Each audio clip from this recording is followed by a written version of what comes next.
we have a good triumvirate of great voices here. So I'm very glad to be introducing Jeremy Peters from Wayne State, who's been very early on in this conversation with us, going, how can I help? And passionate about these conversations. Vanessa Rose, who we've had on a bit earlier, who is the president and CEO from the American Composers Forum, and Tom Clareson, who is also a very early supporter of this endeavor, who is project director for Performing Arts Readiness. We have one person essentially out of Detroit, St. Paul, and Columbus, Ohio. So let me ask you guys to turn on your mics. I will stop sharing and we will move on from here. Welcome to the conversation. Thanks for having us. Thank you.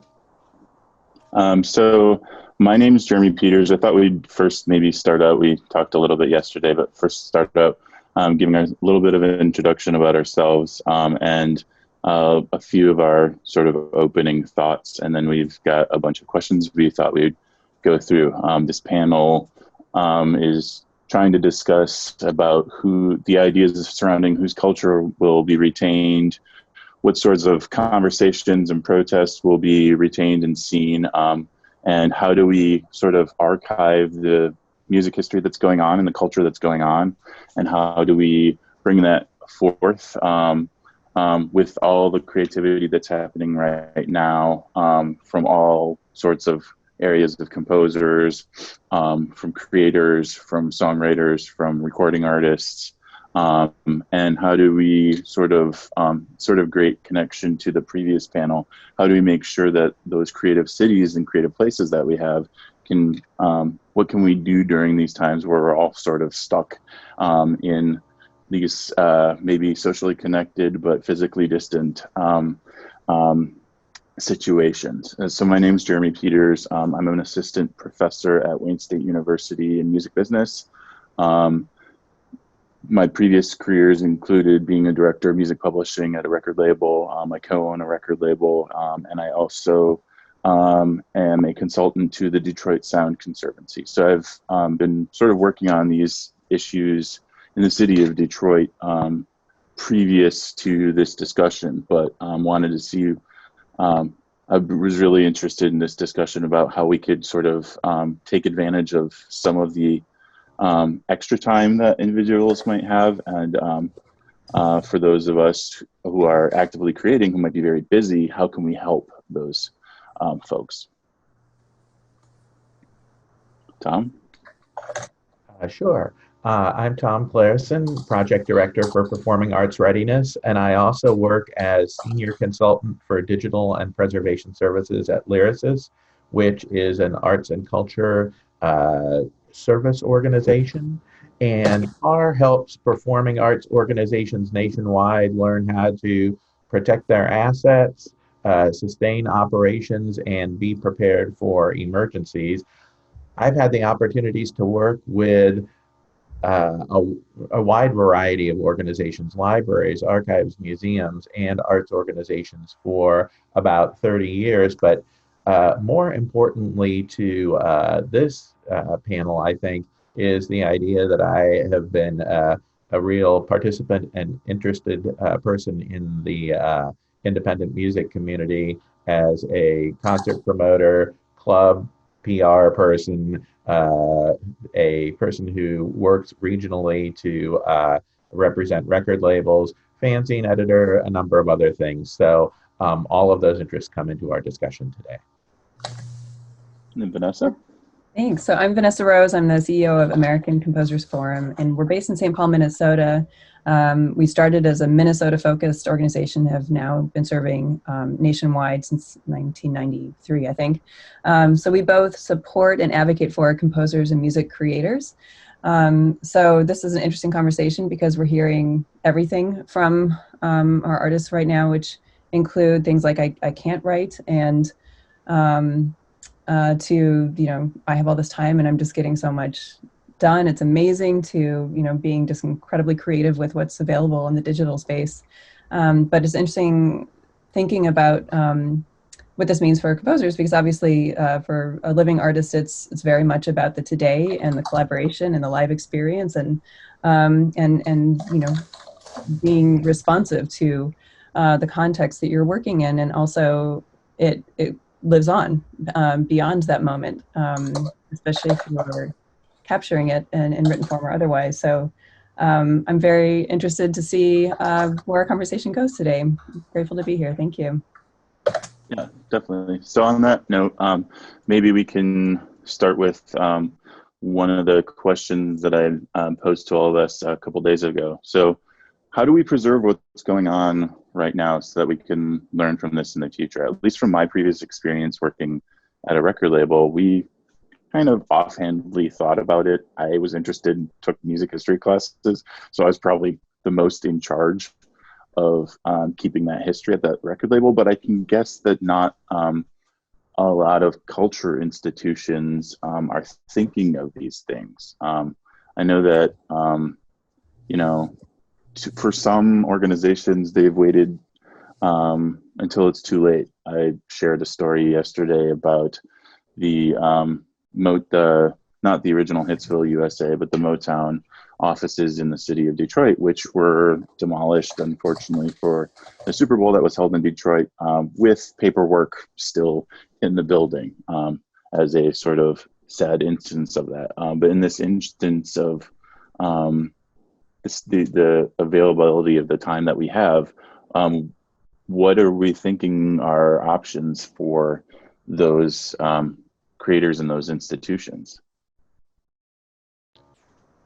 Vanessa, if you want to go ahead. For it, Tom.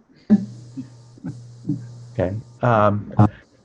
I think, one of my ideas is really thinking about creating with preservation in mind.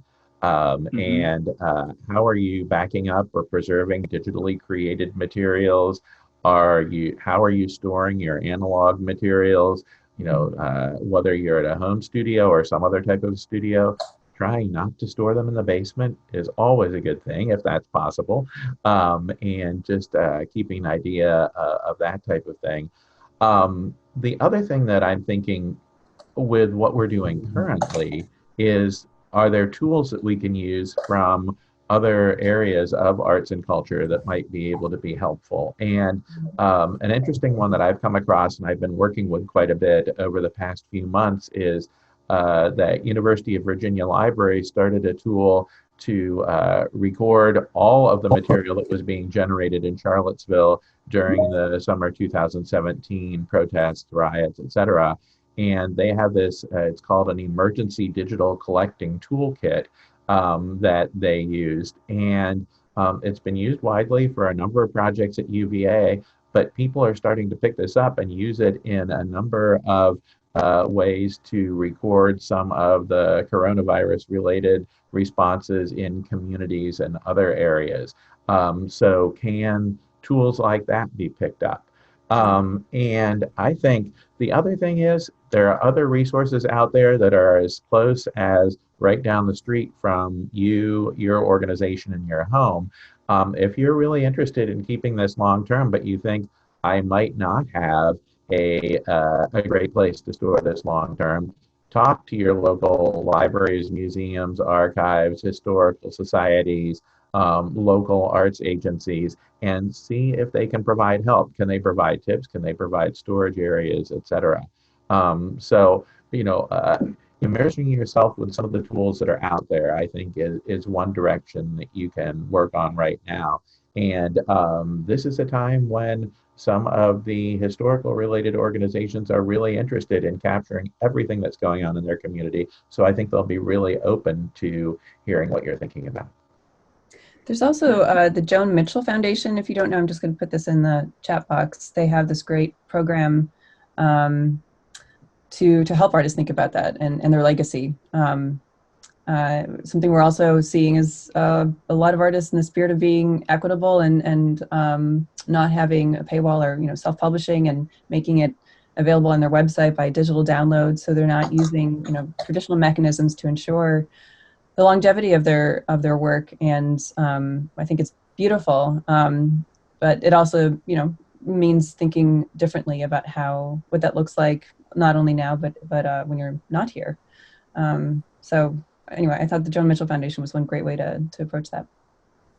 Yeah, considering we can't necessarily just fall back on the Internet Archive or the Wayback Machine in order to sort of store all that digital content that's being created, because I think there's some interesting questions there about whether or not some of these performances should be ephemeral. Should they just exist in the time as is, or should we be trying to maybe collect every single thing that's happening? Obviously, it's a massive part of history, and there's a story to be told there in terms of our cultural history and in terms of the musical cultures and the musical traditions of all of the music cities that we know out there. But there's some interesting questions maybe to looking at. Should we be selective about this process, or should we keep every single thing? Are there sort of thoughts along or that surround that idea, I guess? What is, if we have to, given a limited amount of time, given a limited amount of space, not everyone can afford, the rug has been pulled up from underneath a lot of recording artists and composers and creatives. Can't necessarily afford to go and buy a big hard drive to archive things, even if they have a lot of time. So what sort of thoughts might there be around these questions about selection or keeping everything? I tend to be a digital native, so my intuition says, yeah, just save everything to the cloud, but that's not practical. Well, I think this is an interesting time too, because our relationship with digital technology is changing. Some are using it more than they ever had before, right? And it's been such a central, look at us now, a central space for discovery and connection, and that's something we're really focusing on right now for our community. At the same time, we're seeing a real saturation of offerings, and some are curated and some aren't. And I'll be curious to see what happens over the next few months when we'll likely still be using this as our main vehicle. Is there going to be just an oversaturation, and are we going to, what does it mean for the individual artists, many of whom are being asked by presenting organizations and otherwise to put something up to sustain some kind of connection and visibility when there are not live performances, and that's not necessarily showcasing them in their best, in the preferred way. So those are some of the questions we're contemplating. And are they being compensated correctly? And mostly not being compensated. Yeah, that's a very good point. Yeah. Thank you for bringing that up. Yeah. And I think balanced on this idea of selection, we may not have space to collect everything, whether it's digital or analog. So selecting materials and keeping things based on concepts, actually archival concepts like historical value, research value for research related to an artist, a city, etc. Even artifactual value related to, are these the actual pieces of sheet music? Are these the song lyrics to some of the songs are important? But then really tying those to what we're creating every day and thinking about uniqueness and importance in the community. And I think talking with folks, like Jeremy, talking with people who are in archives and in associations that look at these roles like Vanessa is a way to help you with those types of considerations. And I definitely want to circle back to two things that have already been mentioned. I'm a huge advocate for talking with others in your community to collect representative materials of the sort of all types of music and performance and creation and creativity. So trying to make sure that if you can work collaboratively, doing that with representative groups in your area. And then Vanessa mentioned just a few minutes ago the Joan Mitchell Foundation. And one of the things that I wanted to draw people's attention to from the more right in the moment type of needs is that they are part of a group called Artist Relief that is giving out a wide variety of artist direct relief grants, I think on a weekly basis from now until the beginning of September, with the idea that more might come in the future. So Joan Mitchell Foundation, Artist Relief are two really good groups to look at. Definitely.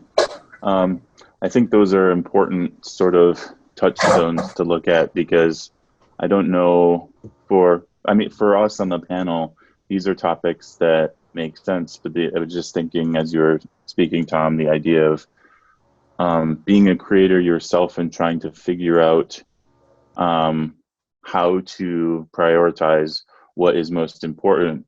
Those sort of touchstones or guide points can be immensely helpful. And your local institutions, libraries that are sort of very couched in this, or the organizations who might be preserving or trying to promote culture in your communities, have a breadth of experience and can be sort of a starting point. And it's almost a different sort of tack than some of the other very, I guess, emergent work that they're doing, trying to support and provide a base of support, both financially and otherwise, for our artistic communities. So I guess I was interested in posting a question that sort of ties to that, to the panel. So many communities before this situation sort of already struggled with the ability to preserve their creative heritage. I know there's some positive examples of cities who really approached that, communities who've really approached that. But in terms of sort of the work that can be done in the situations we're in right now, some of my things that I've seen online were, like Wikipedia work parties. So trying to build up the public resources, the public websites and information resources that are able to be edited very quickly to sort of provide a front door. It's a front door for many who aren't historically couched in this world, to get access to information about, say, jazz musicians in the city of Detroit, something I've been researching and writing on. There's work that we could be doing right now, to build up that, or working with online photo archives to sort of reorganize and recollect these things.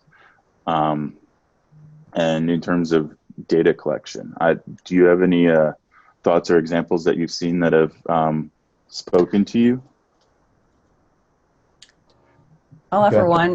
We were thinking a lot about storytelling. I mean, for us, it's the aspect of advocating for artists is sharing their stories and recognizing how much they bring forward through their music creation. But it's there's so much around the music itself, the person, the stories they bring, and the perspectives they offer. And so we're looking at, again, the digital space offers a lot of opportunity for that. We partner often with the website icareifyoulisten.com to do that, both through essay, interview, and critical writing. And that's also a space where we are currently, for example, doing artist-curated playlists, being able to share in a narrative form different music that has inspired them. One of my main concerns is that we're seeing continued marginalization of artists who are already being excluded in many forms, and so we're very focused on making sure that we are attentive to those that feel isolated and invisible most of the time, that they're not being left behind. Yeah, I think that I agree with that point and see that point, especially when speaking from the standpoint of a defender for composers who are often many times behind the scenes. Exactly. In the process of presenting their work, where a new music ensemble, for example, might get a ton of credit for performing the work. The composer themselves is often aside, and that's one of those areas where I think this process of storytelling, and we can be more mindful of that process as you're working through the process of recording and presenting, to be able to tell that story in a more sort of engaging way. Yeah. Recording artists and musicians and culture agents, I think, are good at storytelling. It's part of what we do as being in this world of culture, and we tend to do it very well in the now. I know a lot of artists that I worked with that are very good at holding an audience in the now, and it's a skill set that I think can be changed and redirected, perhaps, for them to do their own work, even if you're not necessarily ready yet to reach out to an institution to help in a more formal archiving process. You can still tell that back history and still tell a weaved history with previous recordings. It doesn't always have to necessarily be about the right now. Yeah. Didn't mean to jump in on you, Tom. I didn't know if you had anything Oh, to say. no problem, no problem. I think that that's an important point, and I wanted to go to maybe a little bit of a different direction on this, just to talk about some places that are doing things well as far as collecting. I think that the DC Public Library, which has actually been out of its main building for almost 3 years and is going to move back in soon, they have a great local history staff, and they started something called the DC Punk Collection, which has been really well done. And they actually even had live performances, storytelling related to DC Punk for a number of years. They also have Chuck Brown and things related to the go-go movement in DC. So that has been great to see as well. And the skills of some of the people who have worked on that project have been recognized. One has moved over now to the Library of Congress. So it's certainly something that a lot of us look at as a really good model. And then another group that's been doing this for a number of years and doing it well is the Austin History Center of the Austin Public Library. So those thoughts are there. And I wanted to actually, I think, echo what Jeremy and Vanessa have been saying about trying to make sure that this includes composers and includes a wide variety of folks. What I've been hearing about, you may have artists or labels that are saying to you, I can't store this in my garage anymore, or that type of thing.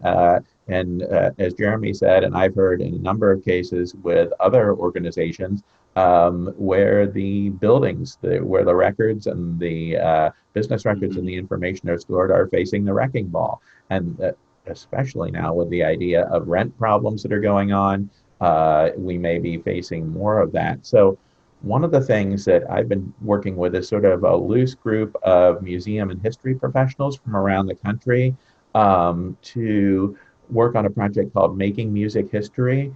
And we're just actually starting to have people think about this now, but looking to ensure that the creative community knows about easy ways to consider saving materials.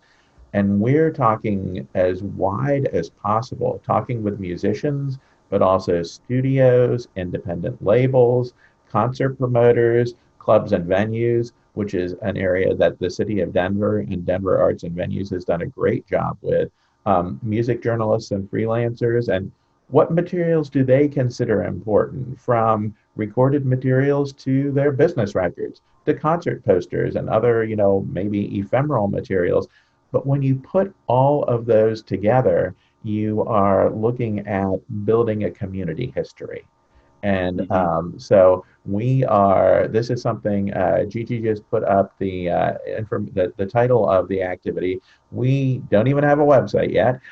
We are actually working on some funding on this, but you can contact me at Performing Arts Readiness, because this is going to potentially come under that as an umbrella project.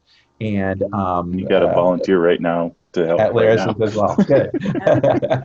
And so and I'll put our website in the chat in just a few minutes as well. But thank you, Jeremy, and definitely those of you who are on who are interested, let us know about this, because we're moving forward and looking at some sources for external funding, actually starting next week.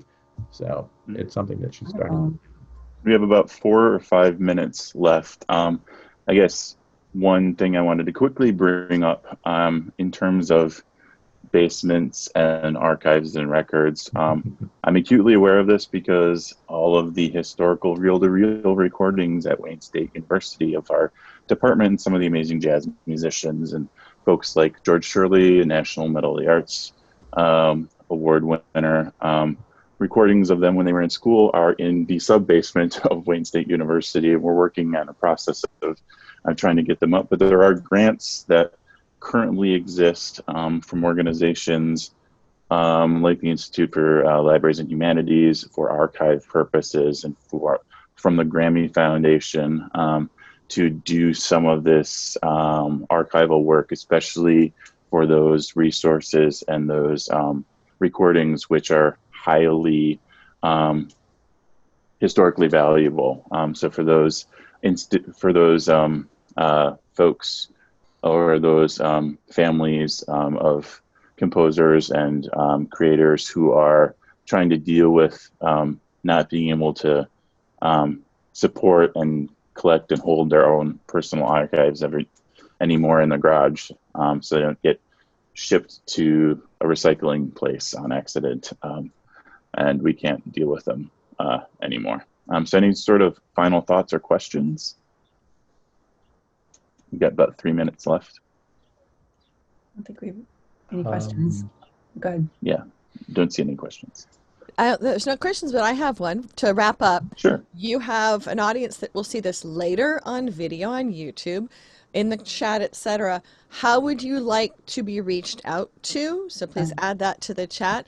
But why do you want to be reached out to? So what would you like? What are your needs? What do you offer?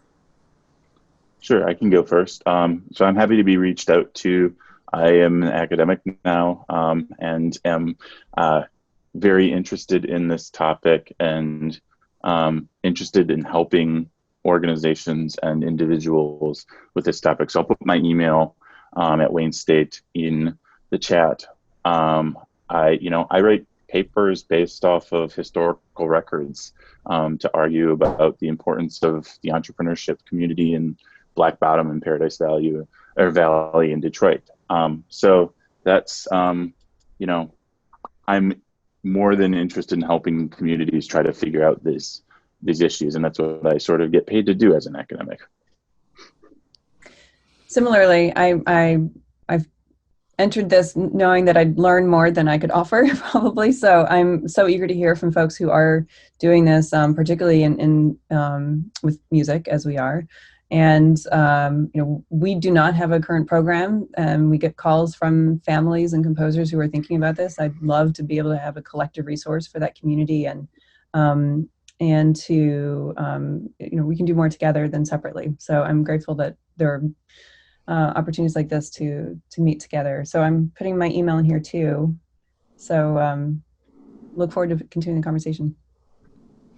And I will put I put my organization's website in, and I'll put my email in just a minute. But one thing that Performing Arts Readiness has, and we have recorded versions of these that are available 24/7, 365, but also live webinars that we do on a regular basis, including one on really pandemic response and those type of issues on Monday that we're holding.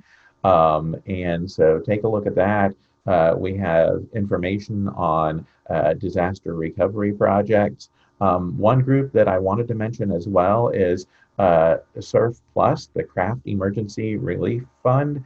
And they have information and grants for individual artists that are affected by the coronavirus. So that's important as well. And there are even organizations out there that do conservation, repairing materials related to music history.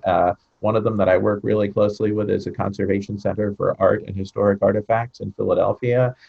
They worked on Bruce Springsteen's songbooks and before they were exhibited at the Rock Hall of Fame, but also before they went to Montclair State College. So a wide variety of help out there. And I didn't quite catch up with all those links, so you guys move over and see you all in the funny papers. And see you in the Slack channel, and just share those links there. Make sure I captured it. Okay. Yep. And thank you for your work organizing this. Hey, great session in 15 minutes in the next room. Sherry Hu, and I don't know if you guys already are fans of hers. I'm a gigantic fan of hers. She writes for Billboard and Forbes and Music Business Worldwide and has her own phenomenal podcast. She's going to actually bridge this conversation, which is looking at, are we normalizing digital scarcity? Mm-hmm. Is this going to be changing? She's going to do a 15-minute futures talk. Is this going to be changing how we think about futures?